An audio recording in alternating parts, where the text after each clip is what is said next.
오늘 주신 하나님 말씀은 마가복음 2장 1절로 12절의 말씀에서 같이 보도록 하겠습니다. 제가 1절 봉독하고 서로 교독하도록 하겠습니다. 수일 후에 예수께서 다시 가버나움에 들어가시니 집에 계시다는 소문이 들린지라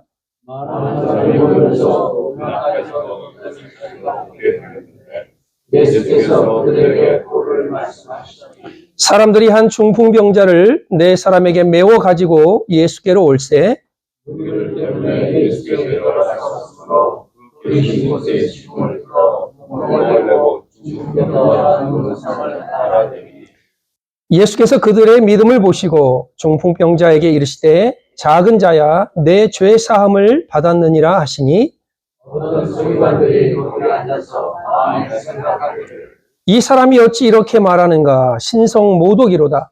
오직 하나님 한 분 외에는 누가 능히 죄를 사하겠느냐. 그들이 속으로 이렇게 생각하는 것을 예수께서 조심해 하시고 어찌하여 이것을 마음에 생각하느냐. 중풍병자에게 내 죄 사함을 받았느니라 하는 말과 일어나 내 상을 가지고 걸어가라 하는 말 중에서 어느 것이 쉽겠느냐. 그러나 인자와 땅에 죄를 사하는 것가 있는 너희로 알게 하려 하다. 중풍병자에게 말씀하시되 내가 내게 이르노니 일어나 내 상을 가지고 집으로 가라 하시니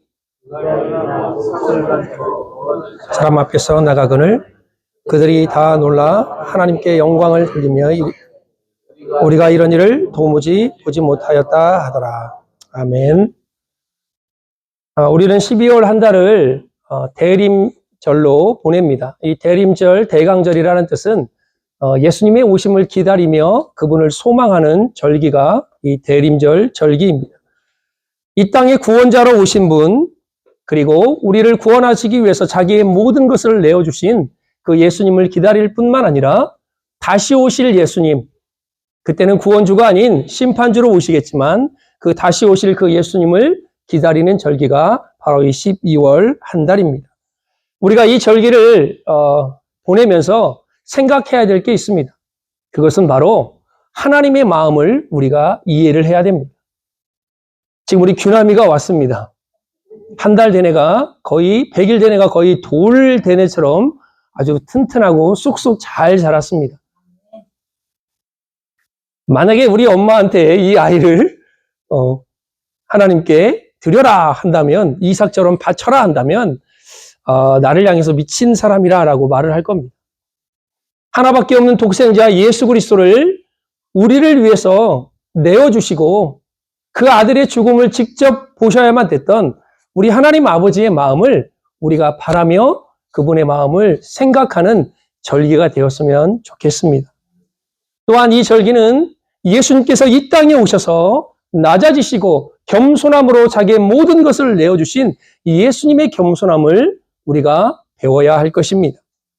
또 하나, 그 예수 그리스도를 통해서 구원의 기쁜 소식이 나에게 전해졌음을, 우리 모두에게 전해졌음을 기억하는 절기가 되었으면 좋겠습니다.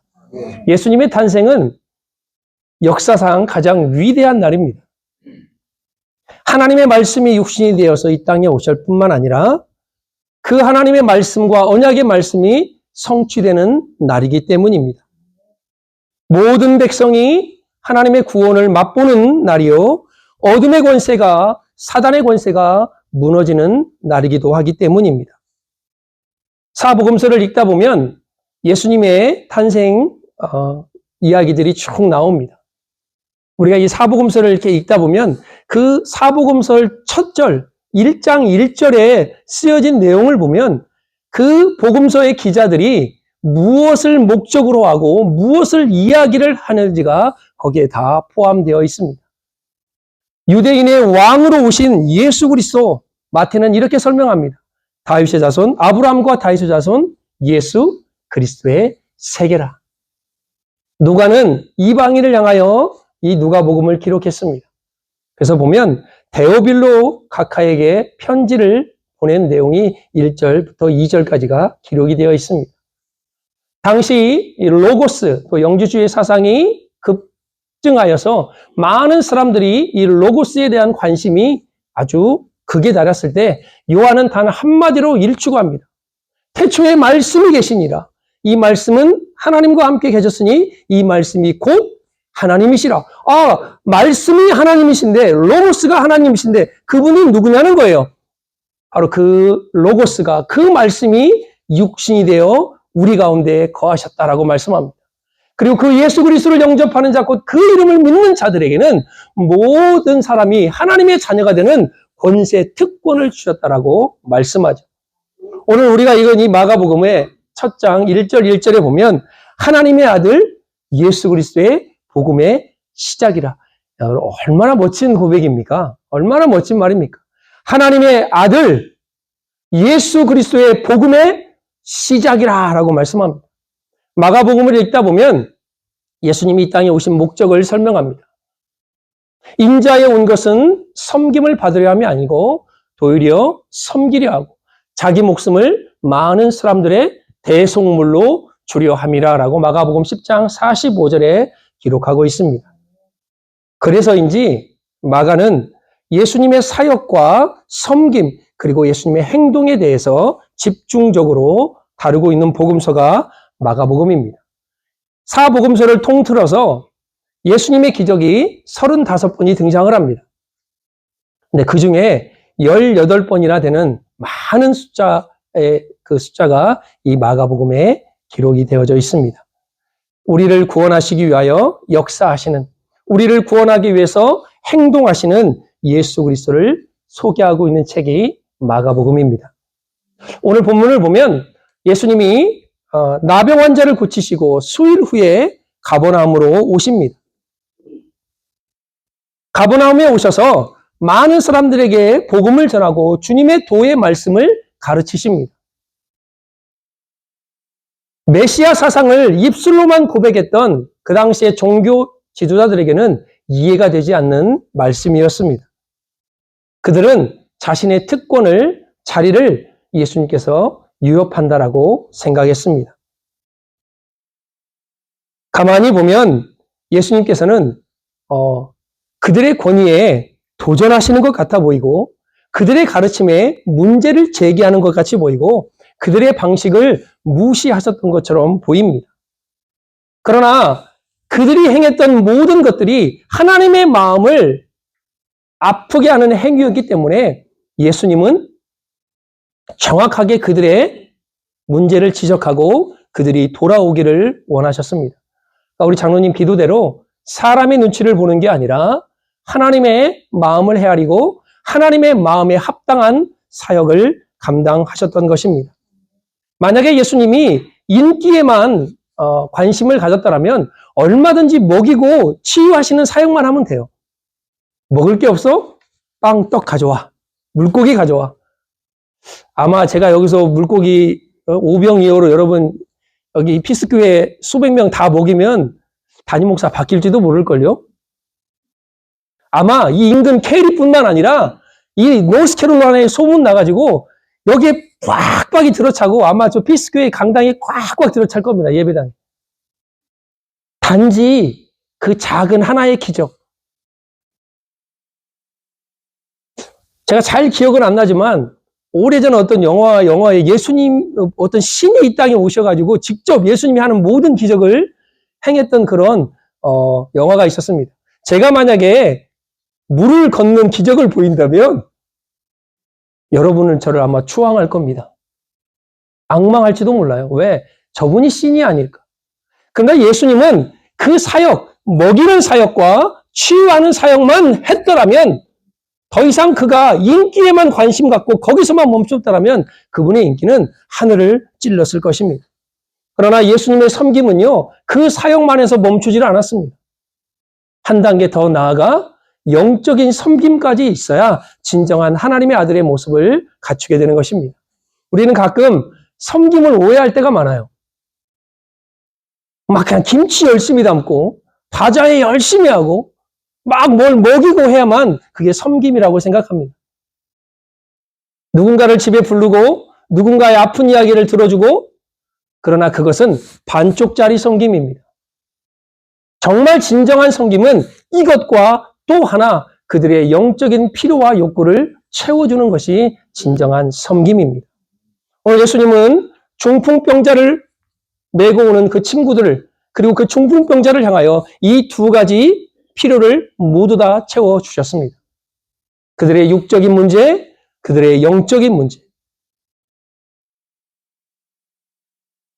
이게 바로 예수님께서 이 땅에 오셔서 우리에게 보여준 섬김의 모습입니다. 그러나 세상 사람들은요, 종교 지도자들은 이것을 이해할 수가 없습니다. 온전히 저 사람이 없어져야 내가 그 자리에 설 수 있다라는 생각밖에 안 합니다. 가끔 목회를 하다 보면 교회 안에도 그런 분이 있습니다. 너무 열심인데 그 열심의 영역을 누가 들어와서는 안 돼요. 그러면 내 영역을 침범한 적으로 간주합니다. 그래서 그를 모함하고 그에게 수치를 주고 때로는 그를 무시하기까지 합니다. 이솝우화에 나오는 이야기입니다. 해질 무렵 어느 날 여우가 길을 가는데 저녁 노을에 비친 자기 그림자를 보게 된 겁니다. 아니 키가 3m도 더 넘는 거예요. 내가 왜 이제까지 사자나 호랑이나 이런 큰 동물들을 보고 내가 무서워했지? 이제 다 죽었어. 내 키가 이렇게나 큰데? 그래서 어깨를 펴고 의기양양하게 돌아다니면서 토끼, 야, 만나는 동물들마다 다 까불지 마라고 유혹을 합니다. 근데 정작 사자가 나타났는데 이 여우가 자기 주제도 모르고 그냥 그 노을에 비친 자기의 그 그림자가 크다란 것만 생각하고 사자에게 까불다가 물려 죽었습니다.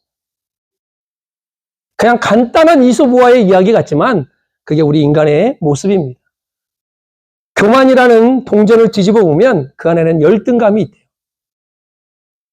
내가 남보다 잘났으면 좋겠다라는 생각은 내가 남보다 부족하다라는 것 같다는 두려움에서 출발하는 거래요.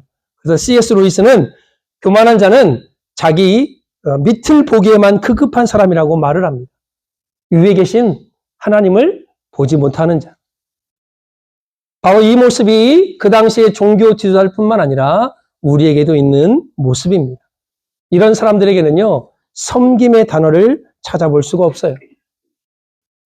성공이라는 개념을 내가 잘해서 되었다라고 말하는 그들의 생각 속에는 내가 실패한 것은 남의 탓이라고 말하는 그들의 생각의 구도 속에는 섬김이라는 단어가 아예 존재하지를 않습니다.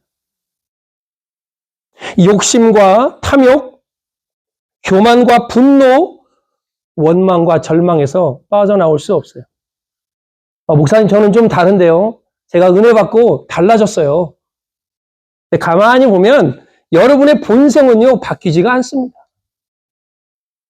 죄된 본성, 악하고 음란하고 정말 시기와 질투하는 그 본성이요, 하나님을 만나고 은혜를 받아서 성령의 은혜로 감싸진 것뿐이지 은혜 떨어져 보세요. 다 나오잖아요. 저만 그럽니까? 우리 안에 그것들이 가득 차 있습니다. 나에게 잘해주면 좋은 사람이야. 나에게 조금만 잘못하면요, 그 나쁜 사람 사기꾼이래요. 이런 사람들은요, 사기치는 사람들이 제일 좋아하는 사람이에요. 왜? 조금만 잘해주면 이렇게 빠지거든. 우리는 12월을 대림절이라 말한다고 제가 말씀드렸습니다. 이 절기 때 주님의 오심을 기다려야 되는데 우리 히브리서 12장 2절의 말씀처럼 믿음의 주여 우리를 온전케 하시는 예수님을 바라보는 절기가 되어져야 될 것입니다. 그렇다면 우리 안에 욕심과 욕망과 질투와 시기와 모든 것들을 내려놓고 예수님처럼 섬기려면 오늘 친구들이 보여줬던 그 모습처럼 중풍병자를 믿음의 주인이신 예수님께로 데려와야 될 것입니다. 가버나움 사역을 통해서 예수님은 이미 소문이 났습니다. 많은 사람들에게 야, 이분이 메시아가 아닐까? 이분이 행하는 일들을 보면 정말 하나님은 살아계시다라는 놀라운 일들을 그들이 경험하고 직접 보게 되었습니다. 그런데 그 예수님께서 오늘 하나님의 말씀을 증거하기 위해서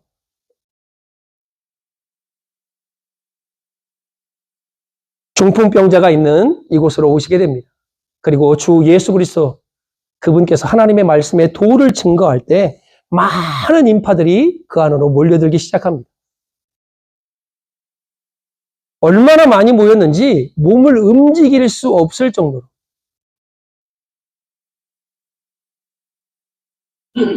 중풍병자를 데리고 온 친구들이요. 이 상황을 보니 도저히 이거는 불가능한 상황입니다. 그들을 예수님께로 데려갈 수 없는 상황입니다. 자신들의 한계에 부딪히는 상황이었습니다. 근데 그들이 돌발적인 행동을 합니다. 지붕을 뜯고 예수님께 그 중풍병자를 달아내리는 그런 행동입니다.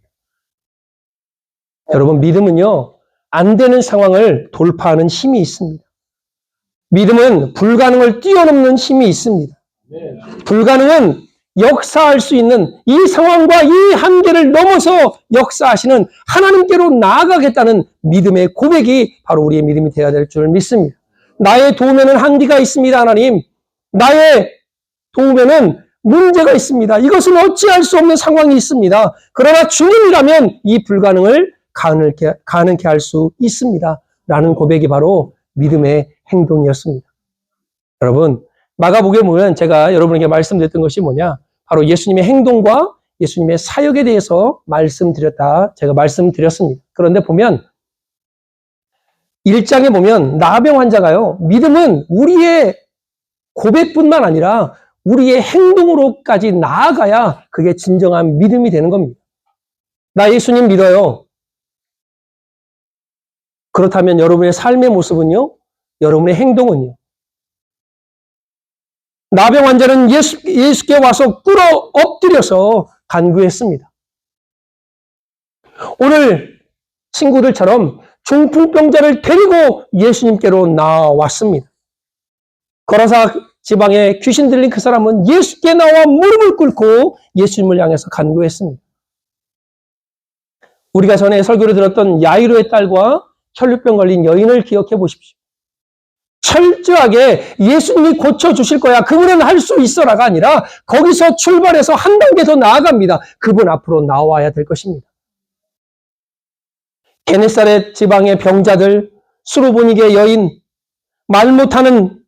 귀먹고 말 못하는 사람, 베세다의 맹인, 구장에 귀신 들린 아이의 부모, 모든 이들이 다 예수님께 나와 그에게 은혜를 구하고 간구하여 치료를 받고 해결함을 받았습니다. 마가복음 10장에 보면 우리가 잘 아는 소경 바디메오가 등장합니다. 그는 뭐라고 말합니까? 예수께 나와 다윗의 자손 예수여 나를 불쌍히 여겨달라. 여러분, 예수님께 나아온다는 것은요, 내 믿음의 고백뿐만 아니라 그분만이 내 삶의 해결자가 되시고 그분만이 내 모든 문제를 해결할 수 있는 오직 유일한 분입니다라는 믿음의 고백인 것입니다. 그 믿음의 고백 위에, 그 믿음의 행동 위에 지나가는 예수님이 멈춰 서실 것입니다. 여러분, 가끔 우리는 그래요. 왜 하나님은 우리에게 응답을 안 해주시죠? 늘 하십니다. 여러분에게 최고의 좋은 것으로 주시는 것이지 응답을 안 하는 게 아니에요. 아니, 받은 게 없는데요. 우리 NIL이 나갔군요. 쟤들이요, 소꿉장난 한다고 막, 진짜 칼로 실험해보고 싶다고, 왜 내가 실전을 잘해야 시집가서도 잘 살 것 같다고 엄마한테 식칼을 달라고 하면 주겠어요? 엄마, 사시미 칼 좀 주시겠어요? 제가 회를 좀 떠보고 싶어요. 지 손을 뜰 수도 있어요. 잘못하면. 아이가 부모에게 요구했지만 부모는 거절하죠. 그 거절이 응답이라는 거예요. 왜? 아이를 보호하기 위해서. 하나님이 여러분이 간구하는 모든 것을 다 준다. 여러분 이 자리에 없어요. 구하는 것이 도대체 무엇입니까? 여러분이 구하는 게. 여러분의 믿음의 고백 위에, 여러분의 믿음의 행동 위에 지나가는 예수님이 발걸음을 멈추십니다. 그리고 아마 여러분을 향하여 이렇게 말할 겁니다. 내가 내게 무엇하여 주기를 원하느냐? 그런 음성을 들으시길 주의 이름으로 축복합니다. 마가복음에 오늘 등장하는 이 친구들은요, 그 불가능한 상황 속에서, 그 한계에 부딪힌 상황 속에서 그들은 예수님만이 치유할 수 있다는 믿음을 갖고 있지만 그 한 단계 더 나아가 사람들을 뚫고 지붕을 뚫고 자기 친구를 예수님 앞으로 달아내립니다. 이게 바로 믿음의 생각뿐만 아니라 고백뿐만 아니라 행동까지 이어져야 되는 것입니다. 믿음의 주이신 예수님을 바라보았다면 그분께 여러분 자신이 나아갈 뿐만 아니라 주위에 있는 모든 자들을 그분께로 인도해야 될 것입니다. 두 번째로 우리를 온전케 하신 예수님께 데려가야 됩니다. 오늘 이 중풍병자 친구들은 이 중풍병자를 믿음의 주인이신 그 삶을 온전케 하시는 예수님께로 데려갔습니다. 제가 처음에 말씀드렸죠. 섬김은 예수님의 사역은 영적인 문제뿐만 아니라 육적인 문제까지 해결하는 사역이다 말씀드렸습니다. 우리 인간이 부딪히는 모든 문제의 근원은 죄입니다. 이 죄사함은 우리가 가장 필요로 하는 근본적인 원인이죠. 인간의 불행은 어디서 출발하냐 따지고 보면 죄로부터 왔습니다. 허무와 방황, 이 모든 것들. 그래서 로마서 6장에 죄의 삭은 사망이다라고 말씀합니다. 죄 때문에 불행한 삶을 살고 무의미한 삶을 살고 하나님의 진노를 피할 수 없게 되었습니다. 마가복음 1장에는 나병 환자에게 예수님께서 내가 원하노니 너가 깨끗함을 받아라 라고 말씀을 합니다. 근데 오늘 이 중풍병자에게는 소자야 내가 죄 사함을 받았다라고 고백을 합니다. 선포를 합니다. 이 얘기를 듣고 제가 오늘 손님들이 오셔서 긴장을 했나 봅니다. 유대법에는 죄를 사할 수 있는 권한은 누구밖에 없죠? 하나님밖에 없습니다. 그래서 그 자리에 있던 종교 지도자들이 뭐라고 말을 하죠? 신성모독이로다 라고. 어찌 감히 인간이 죄를 사할 수 있단 말이냐? 죄를 사할 수 있는 권한은 하나님 한 분밖에 없다. 맞는 말입니다. 그러나 그들이 또한 틀린 것은 뭐냐? 예수님이 하나님이라는 사실을 그들이 몰랐다라는 것입니다. 오늘날 수천 명의 사람들이 수술을 합니다. 그리고 그 수술을 집도합니다. 법을 판결하고 재판을 합니다. 권한이 주어졌죠. 그러나 오직 죄를 사할 수 있는 권한은 우리 하나님 한 분밖에 없습니다. 그래서 예수님은 우리의 영적인 문제를 해결할 수 있는 분이십니다.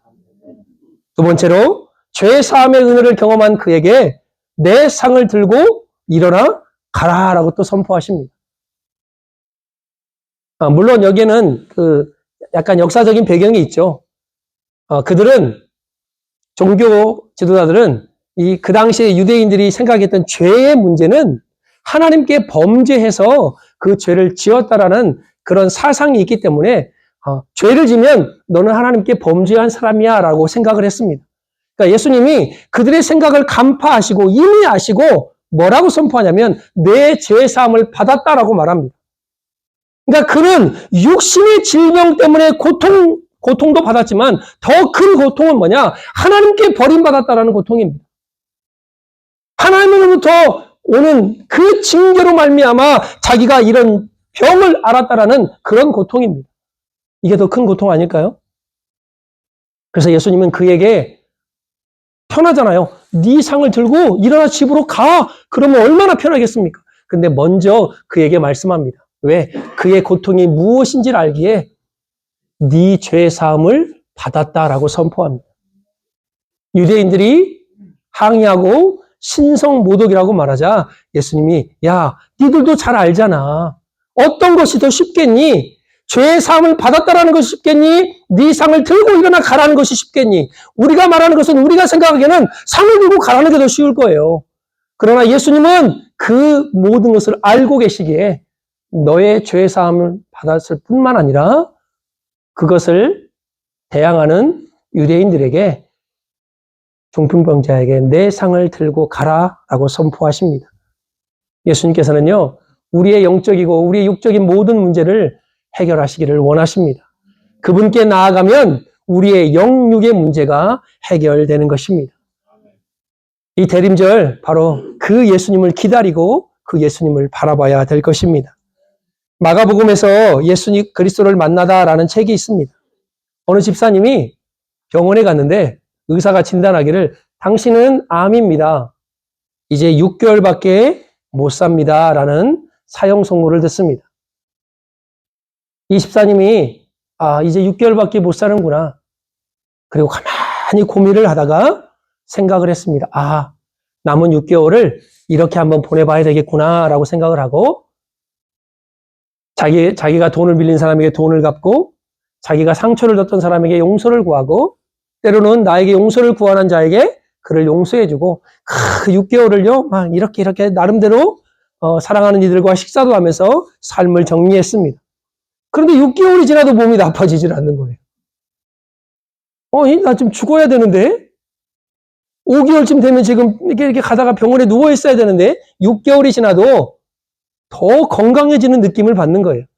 그래서 친구를 데리고 다른 병원에 가서 진단을 해봤더니 그 진단이 오진으로 나온 거예요. 전에 했던 의사가.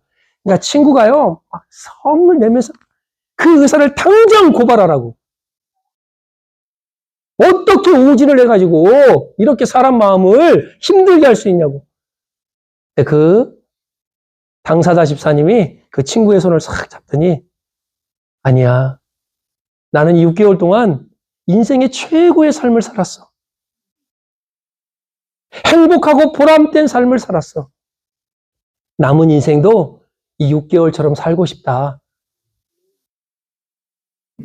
하나님은요, 우리가 영적으로 깨어서 종말론적인 삶을 살기를 원하십니다. 제가 가끔 여러분 설교할 때 지금 주님이 이 자리에 오신다면 우리는 어떤 기분으로 예수님을 맞을 수 있을까요? 제가 가끔 얘기하잖아요. 나는 예수님이 좀 빨리 왔으면 좋겠어요. 빨리. 물론 우리 애들이 시집장가를 안 가서 손주를 못 볼 수도 있겠지만 그 영광스러운 주님의 얼굴을 보면서 두 손 들고 하나님을 찬양하고 예수님을 찬양하는 그 자리에 내가 설 수 있다라면 그것처럼 더 기쁜 것이 어디 있겠습니까? 섬김의 모습으로 이 땅에 오신 예수님, 자기의 모든 것을 내어주고 죽기까지 우리를 사랑하신 그 예수님.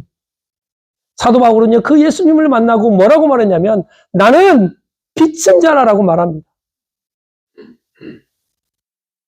유대교회 하나님을 믿었던 그가, 예수를 믿는 자들을 죽였던 그가, 감옥에 가졌던 그가 살아계신 하나님 예수 그리스도를 만나자 그의 인생은요 180도로 달라졌습니다. 그리고 그의 인생의 고백이 뭡니까? 나는 빛인 자다. 사도 바울은 일생 동안 이 빛을 갚기 위해서 살았습니다. 은혜에 보답하기 위해 살았습니다. 그리고 인생의 뒤안길을 뒤돌아볼 때 그가 또 고백하기를 나의 나된 것은 오직 하나님의 은혜다라고 이야기합니다. 여러분 오늘 본문을 보면 예수 그리스도 그 놀라우신 사랑의 우리 하나님께서 주인공이기도 하시지만 누군가의 등불이 되어주고 누군가의 삶의 방향을 인도했던 이 중풍병자의 친구들 또한 어느 누군가의 큰 등불이 되어주었습니다. 우리는 늘 예수님을 우리의 빛과 등불이라 이야기합니다. 구원의 등불, 치유의 등불, 우리의 축복의 등불이 되어주신 그 예수님께 우리가 나아가야 될 것입니다. 믿음의 주요, 온전케 하신 분, 섬김의 본을 보여주신 분, 그 예수님께 나아가는 저와 여러분 되어지기를 축복합니다. 주님의 오심을 기다리는 여러분, 여러분의 믿음과 여러분의 믿음의 고백과 행동을 통하여 영육간의 필요를 채우시는 그 예수 그리스도의 은혜를 경험하기를 소망합니다.